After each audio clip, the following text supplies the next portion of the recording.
प्रेमाची नशा तरी काय असते, प्रेमाची नशा तरी काय असते, तू अन मी न सांगताही भेटायला येण्याची ती ओढ असते. नजरेला नजर भिडताच तुझी, नजरेला नजर भिडताच तुझी मंद स्मित देण्याची ती अदा असते. त्या अदेने घायाळ होऊन मी, त्या अदेने घायाळ होऊन मी मलाच विसरण्याची ती किमया असते.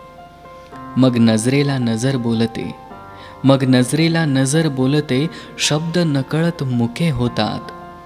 वावरणाऱ्या जगापासून दूर आपलं जग बनवणारी ती कल्पना असते. कल्पनेच्या या दुनियेत खरं जग विसरतोच आपण, कल्पनेच्या या दुनियेत खरं जग विसरतोच आपण. सर्व काही विसरणारं ते एक प्रेमगीत असते, सर्व काही विसरणारं ते एक प्रेमगीत असते.